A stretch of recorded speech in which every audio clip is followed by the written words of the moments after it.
Ai turnat aroma în apa de umectare, ai făcut o nadă care miroase de la 3 metri și ai aruncat-o convins că azi e ziua ta.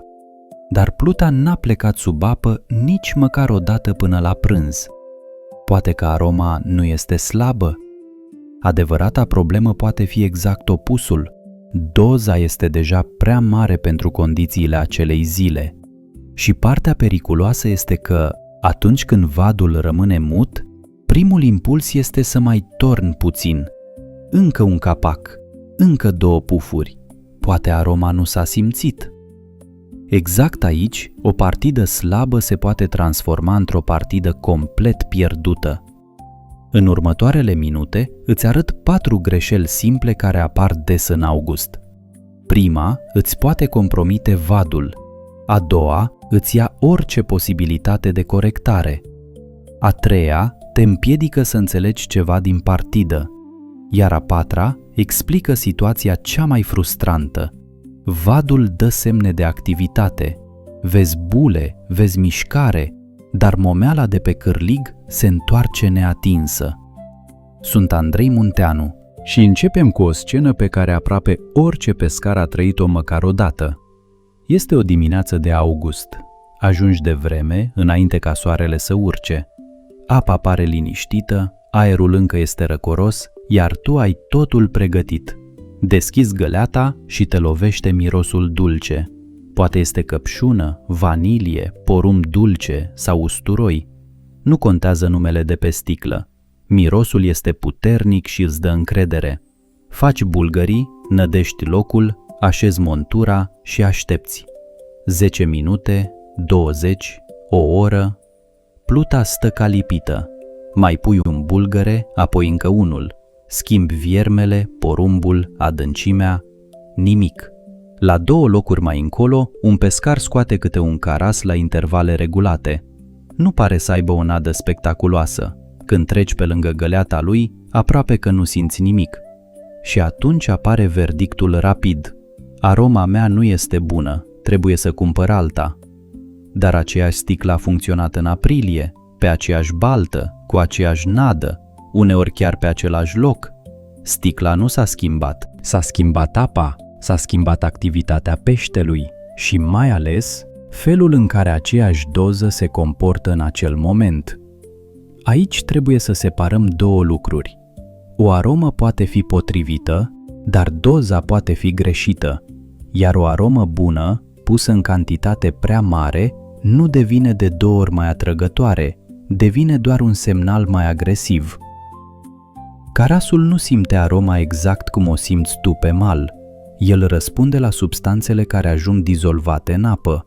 În apa mai caldă decât cea de primăvară, unele componente solubile se pot elibera și difuza mai repede, dar curentul, vântul, turbulența, adâncimea și felul în care se desface nada pot conta chiar mai mult decât temperatura. Pentru pescar, consecința rămâne simplă. Același capac turnat în aprilie și în august nu produce neapărat același semnal. Tu vezi aceeași cantitate îngăleată.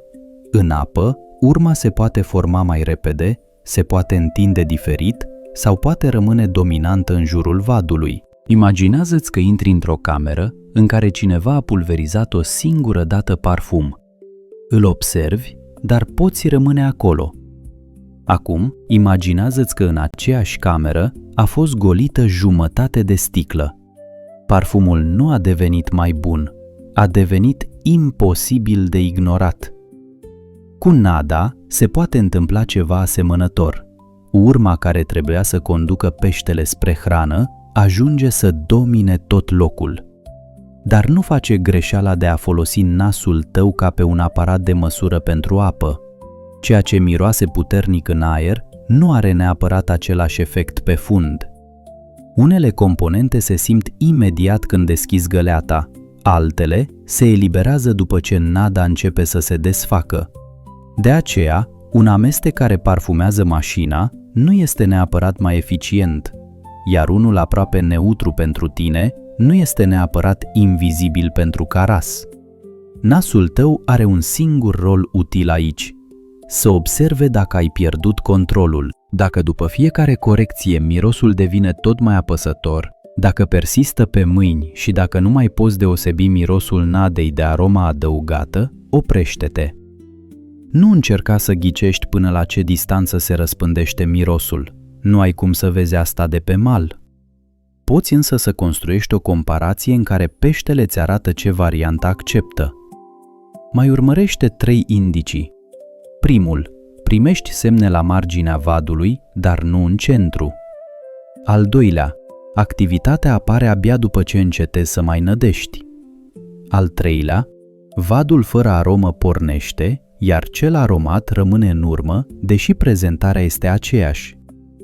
Niciun indiciu nu dovedește singur o supradoză, dar împreună îți spun să reduci, nu să mai torni.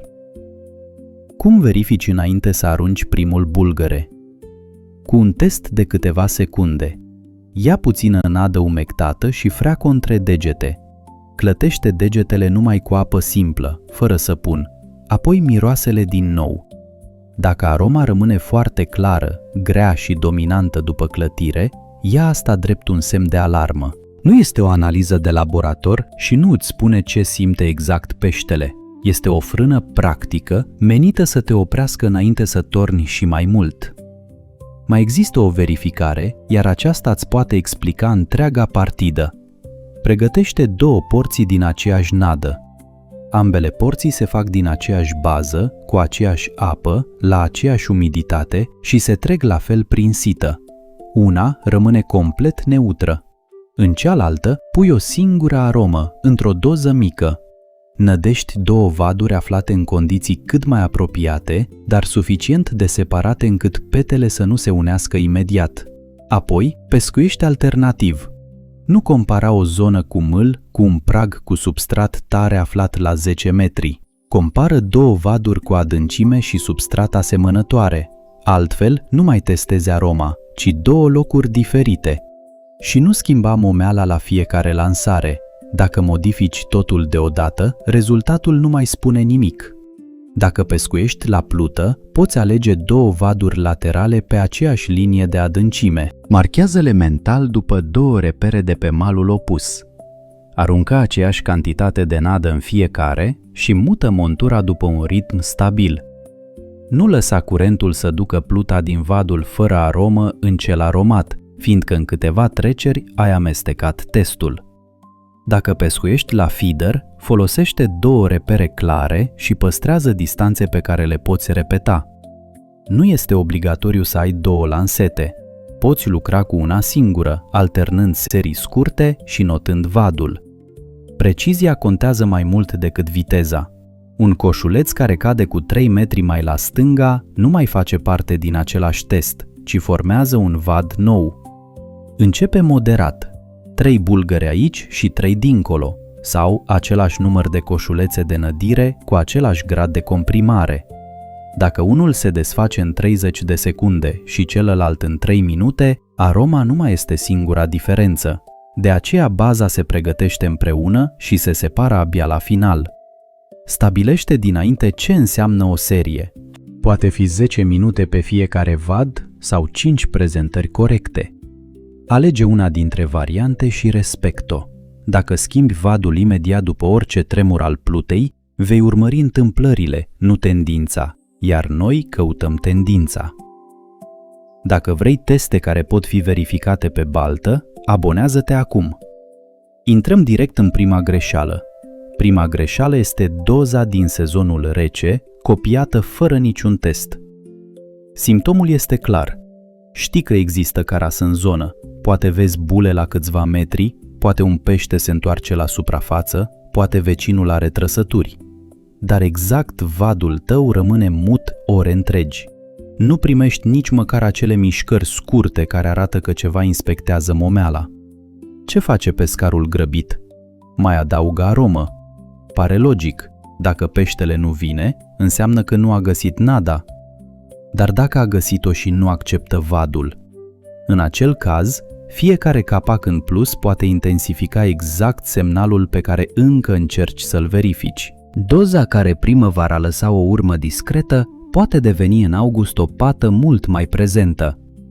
Asta nu înseamnă că orice aromă puternică alungă automat orice caras. Peștii, bălțile și produsele diferă. Înseamnă că nu ai voie să copiezi doza din aprilie fără să o testezi.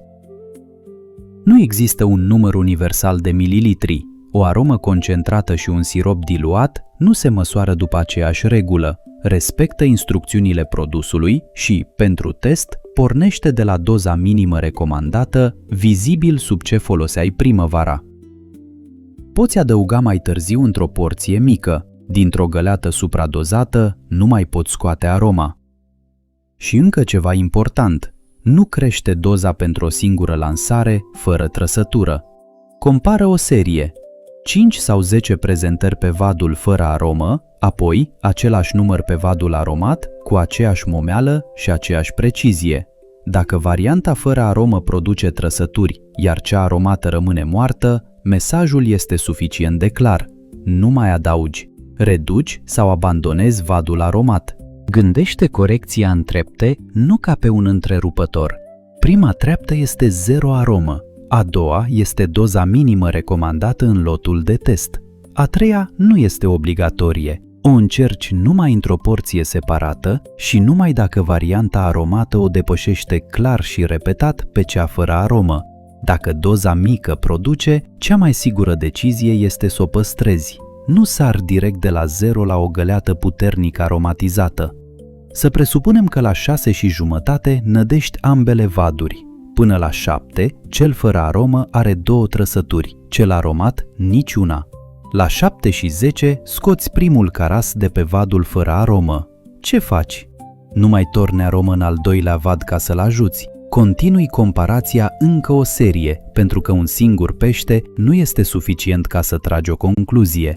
Dacă până la 8 diferența se repetă, decizia este luată, lucrezi fără aromă.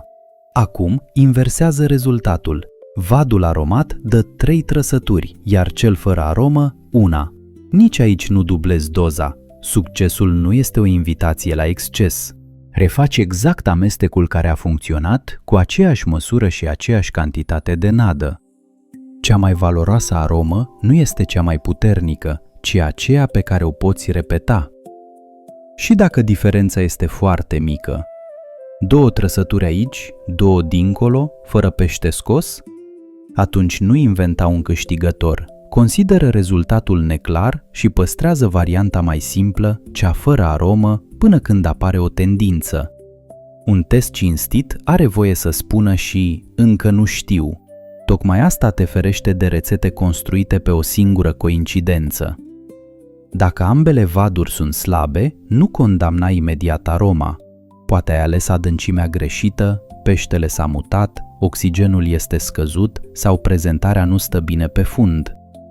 Testul bun nu îți promite un răspuns comod, îți elimină câte o cauză. Iar acum vine greșeala care face supradoza aproape imposibil de reparat. A doua greșeală nu este simplul fapt că aroma ajunge în apa de umectare. Unele produse chiar așa se folosesc. Greșeala este să aromatizezi de la început toată apa și prin ea întreaga cantitate de nadă fără să păstrezi un lot neutru. Torni aroma în apă, amesteci bine și apoi umectezi toată nada.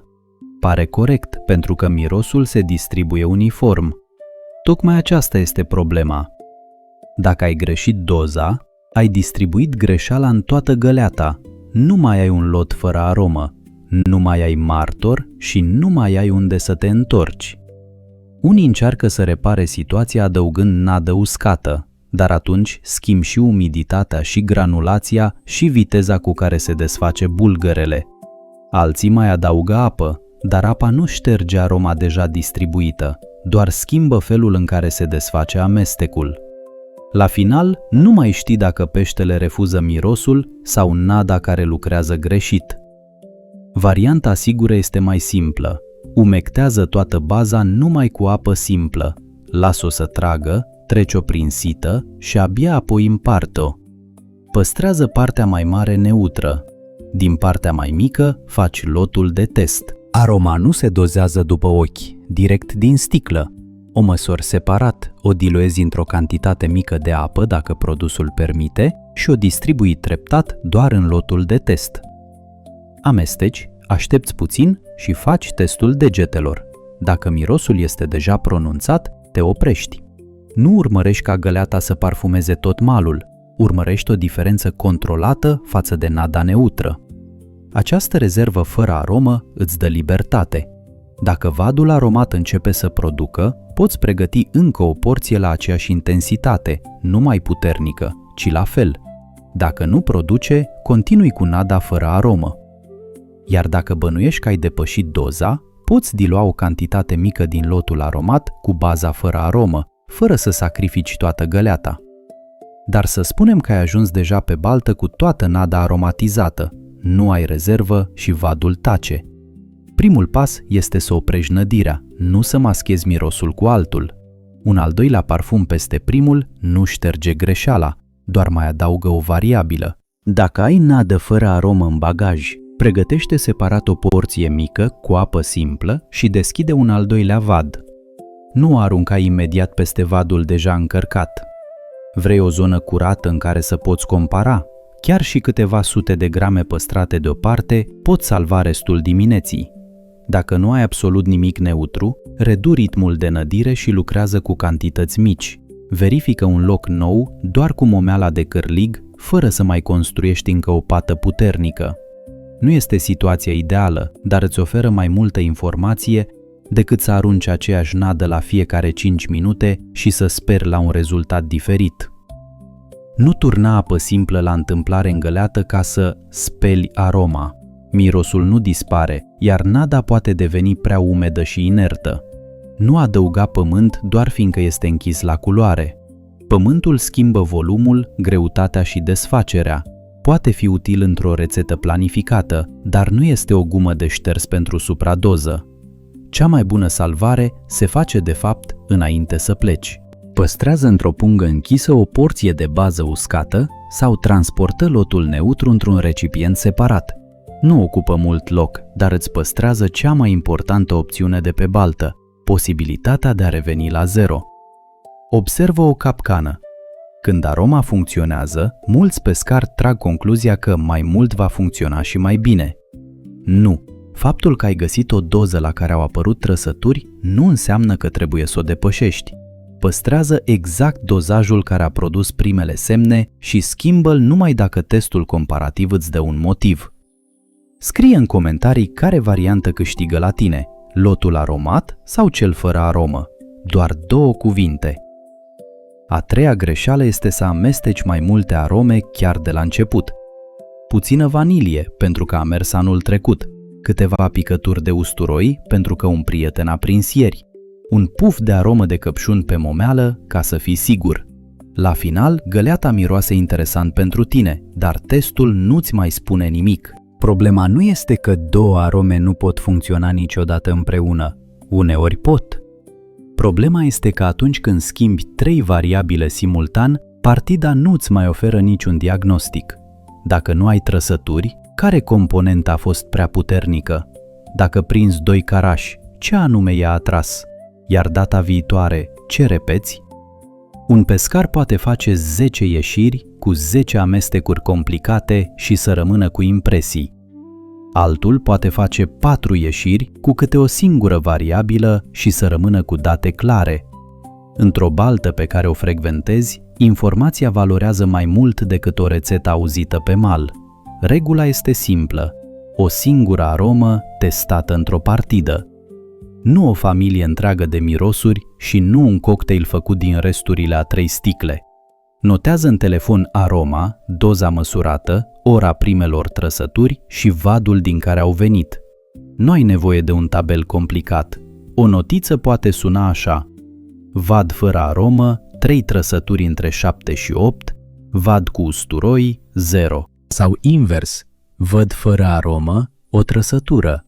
Văd aromat, primul caras la 7 și 40, încă 2 trăsături până la 8 și jumătate. După câteva partide, începi să vezi un tipar real pentru balta ta. Notează și schimbările importante. Dacă soarele a urcat, vântul s-a întors sau peștele a intrat mai târziu, ora contează. O aromă nu poate primi tot meritul pentru o trăsătură apărută exact când s-au schimbat condițiile, dar dacă în aceleași intervale unul dintre cele două vaduri răspunde constant mai bine, ai o informație utilă. Și fii atent la un detaliu care păcălește memoria. După o zi lungă, 2 trăsături spectaculoase par mai importante decât 10 mișcări discrete ale Plutei. De aceea notezi imediat, nu seara acasă. Altfel, vei ține minte povestea cea mai frumoasă, nu rezultatul cel mai clar. Dacă vrei să testezi 2 arome în aceeași zi, nu le combina. Fă 2 loturi mici, etichetate, și păstrează în continuare baza fără aromă. Testează-le în intervale clare, nu una peste cealaltă pe același vad. În momentul în care arunci usturoi peste vadul pe care ai pus vanilie, nu mai poți separa efectul uneia de efectul celeilalte. Poți face o notiță foarte scurt în telefon, numele aromei, cantitatea măsurată, temperatura apei dacă o cunoști, ora și numărul de trăsături. Atât. Nu trebuie să scrii un jurnal de 10 pagini pe mal, dar cu aceste 5 date poți reveni peste o lună și poți compara, în loc să te bazezi pe fraza "parcă atunci a mers". Măsurarea contează. Un capac nu este întotdeauna aceeași cantitate, mai ales dacă sticlele au capace diferite. Folosește o seringă fără ac, o linguriță gradată sau recipientul de dozare al produsului. Respectă limita indicată de producător și pentru test începe în zona de jos a recomandării. Dacă nu poți repeta cantitatea, nu poți repeta rezultatul. La finalul partidei, nu întreba doar ce aromă a prins pește. Întreabă pe ce vad a venit prima trăsătură, unde s-au repetat trăsăturile și în ce interval. Poate lotul aromat pornește repede, dar cel fără aromă aduce pești mai mari după o oră. Poate diferența dispare când soarele urcă. Aceste detalii îți spun mai mult decât un simplu "a mers" sau "n-a mers". După 3 sau 4 ieșiri, începi să construiești ceva ce nicio rețetă de pe internet nu îți poate oferi. Un istoric al partidelor tale pe balta respectivă. Nu o garanție, ci un punct de plecare mai bun. Iar când condițiile se schimbă, reiei comparația. Nu te îndrăgostești de concluzia veche. Acum ajungem la greșeala pe care mulți n-o bănuiesc, pentru că pare exact opusul unei greșeli. Ai ales o singură aromă. Ai dozat puțin, ai păstrat nada neutră, vadul începe să dea semne și totuși nu ai o trăsătură hotărâtă. Faptul că nada și momeala au aceeași aromă nu este întotdeauna o greșeală. Uneori funcționează foarte bine. Greșeala este să nu păstrezi și o variantă fără aromă pentru comparație. Vezi bule. Pluta tremură. Poate se ridică 1 centimetru și revine. Ridici montura, iar momeala este întreagă. Schimbi cârligul, refaci adâncimea, lansezi din nou. Aceeași poveste. Există activitate pe fund, dar nu primești o trăsătură hotărâtă. Dacă fiecare particulă de nadă și momeala de pe cârlig poartă același semnal, momeala se poate pierde în fundalul vadului. Nu se mai distinge olfactiv de restul zonei nădite. Nu este o lege care se aplică în fiecare zi, ci o ipoteză foarte ușor de testat. Când nada este aromată, ține momeala neutră, un viermuș, un bob de porumb sau o bucățică de râmă, fără dip suplimentar. Lasă momeala să se distingă prin faptul că este hrană reală într-un nor de particule aromate. Când nada este neutră, poți testa o aromă punctuală numai pe momeală, un singur puf sau o aplicare discretă, nu o baie repetată după fiecare lansare. Scopul nu este potrivirea perfectă, scopul este contrastul. Ori semnalul vine din nadă și momeala rămâne naturală, ori baza rămâne neutră și momeala oferă singurul semnal concentrat. Dacă le parfumezi pe amândouă la aceeași intensitate, pierzi din nou termenul de comparație. Pentru un test corect, păstrează aceeași momeală neutră pe ambele vaduri la început. Așa afli ce face nada. Abia după ce ai stabilit vadul mai activ, Testezi separat o momeală aromatizată. În această ordine. Mai întâi vezi cum reacționează peștele la nadă, apoi verifici ce momeală alege. Fă 3 până la 5 prezentări cu momeala neutră și apoi același număr cu varianta aromatizată. Nu schimba numărul de viermi, culoarea, dimensiunea cârligului sau adâncimea. Dacă varianta neutră produce repetat trăsături mai hotărâte, contrastul te-a ajutat în acea zi. Dacă varianta aromatizată câștigă, o păstrezi. Scopul nu este să demonstrezi că varianta fără aromă este mereu superioară. Scopul este să afli ce preferă peștele în acel moment. Nu îmbiba momeala până când lichidul curge de pe ea. Aplicarea aromei trebuie să rămână discretă. Dacă folosești un spray, aplică aceeași cantitate la fiecare probă. Dacă folosești dip, păstrează același timp de contact. Altfel, compare o momeală atinsă ușor cu una saturată și numești ambele variante aromate. Dacă nici momeala neutră, nici cea aromatizată nu schimbă trăsăturile, nu mai turna nimic. Următorul suspect este un detaliu atât de mic încât mulți îl observă abia când strâng montura. Îl numim la final pentru că de acolo începe următorul diagnostic. Și ține minte diferența care te scutește de mult timp pierdut. A aduce peștele pe vad nu este același lucru cu a-l face să ia momeala de cârlig. Nada poate crea activitate, iar momeala poate să nu fie convingătoare. Când separi aceste două etape, nu mai încerci să repari orice ratare turnând ceva în găleată și nu confunda bulele cu o garanție. Bulele îți spun că ceva se mișcă pe fund. Nu îți semnează un contract că este caras și că va lua cârligul. Dar dacă primești și trăsături scurte, dacă momeala este ciupită sau deplasată și tot nu înțepi, atunci problema se mută treptat de la aromă spre prezentarea monturii. Detaliul decisiv rămâne deschis până la final. Și aici vine vestea bună. Poate nu ai o mână proastă la nadă, poate nici sticla nu este vinovată. Multe rețete circulă între pescari fără cea mai importantă notă: temperatura și condițiile în care au fost folosite. Primești cantitatea, dar nu primești contextul. O rețetă testată într-o dimineață rece de primăvară este apoi copiată într-o după-amiază caldă de august. Aceeași măsură pare normală pentru că ai văzut-o de 10 ori, dar normală pentru ce apă? Pentru ce adâncime? Pentru ce densitate de pește? Pentru ce produs? Și nu folosi luna august ca pe un termometru. O baltă mică și puțin adâncă poate fi foarte caldă, în timp ce un lac adânc sau o perioadă cu nopți reci pot schimba complet situația. Calendarul îți spune luna.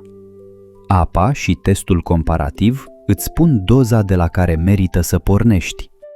Nu trebuie să arunci toate aromele și nici să cauți sticla perfectă. Trebuie să recapeți controlul. Iar controlul înseamnă o bază neutră, o singură variabilă și o comparație pe care o poți repeta. La următoarea ieșire, fă exact așa. Umectează inițial toată baza cu apă simplă. Lucrează în etape, lasă amestecul să tragă și trece-l prin sită ca ambele variante să se desfacă la fel. Dacă instrucțiunile aromei cer diluarea în apă, folosește separat o cantitate măsurată numai pentru lotul de test. Împarte apoi nada în două. Păstrează mai multă bază fără aromă decât crezi că vei folosi. Ea este rezerva ta și în același timp lotul de control. Aromatizează numai partea mică, cu o singură aromă și cu o doză din zona de jos a recomandării, vizibil mai mică decât cea folosită în primăvară.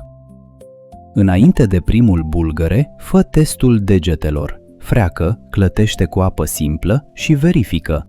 Dacă mirosul rămâne dominant, nu ai demonstrat că ai speriat carasul. Ai primit însă un avertisment clar. Nu mai adăuga nimic până nu compari cu lotul fără aromă. Alege două vaduri comparabile ca adâncime și substrat, dar nu lipite unul de altul. Nădește cu aceeași cantitate inițială. Dacă pui 5 bulgări pe un vad și unul pe celălalt, nu testezi aroma, testezi cantitatea de hrană. Folosește aceeași momeală fără aromă și aceeași montură. Pescuiește alternativ, în intervale egale sau într-un număr egal de prezentări. Nu sta 2 ore pe vadul preferat și 10 minute pe celălalt, apoi să declari un câștigător. Notează ora fiecărei trăsături clare, nu doar a peștilor scoși. Scrie litera vadului, N pentru lotul fără aromă, A pentru cel aromat. În câteva secunde, ai o cronologie pe care memoria nu o poate înfrumuseța. Nu judeca după prima trăsătură. O singură mișcare poate fi întâmplătoare. Urmărește dacă semnele se repetă pe același vad într-un interval comparabil. Dacă vadul aromat răspunde, păstrează exact doza, nu o dubla din entuziasm. Dacă până la jumătatea partidei vadul aromat rămâne mut, iar vadul fără aromă produce semne, treci complet pe varianta fără aromă. Nu încerca să trezești vadul mort cu încă un capac. Ai deja răspunsul de care aveai nevoie. Dacă vadul fără aromă rămâne mut, iar cel aromat dă trăsături, ai găsit o direcție pentru ziua respectivă, nu o lege pentru tot anul. Repetă testul la următoarea ieșire, înainte să transformi rezultatul într-o rețetă. Iar dacă ambele vaduri rămân mute, caută cauza în altă parte. Verifică locul, adâncimea, substratul și prezentarea. Aroma nu poate aduce carasul într-o zonă prin care el nu trece. Cel mai mare avantaj al celor 2 loturi nu este că unul trebuie să câștige, este că te împiedică să pui orice eșec pe seama aceleiași sticle. Dacă protocolul îți este util, lasă un like. Iar acum, regula finală. Ne întoarcem la găleata de la început, cea care mirosea de la 3 metri. Nu era neapărat prea slabă. Pentru apa și condițiile acelei dimineți putea fi prea puternică. Nu știm dacă peștele a stat la marginea petei sau dacă o altă problemă a împiedicat apariția trăsăturilor. Știm însă ce faci data viitoare. Nu mai torni la întâmplare, ci compari. Pescarul de la 2 locuri distanță nu avea obligatoriu o aromă secretă.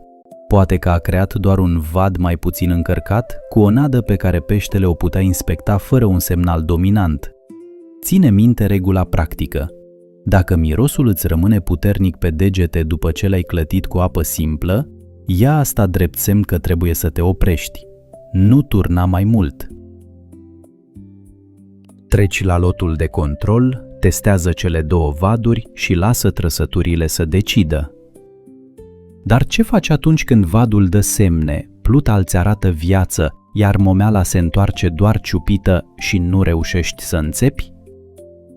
Acolo nu mai discutăm în primul rând despre aromă, discutăm despre un detaliu minuscul care poate anula toată partida, vârful cârligului. Și acela merită un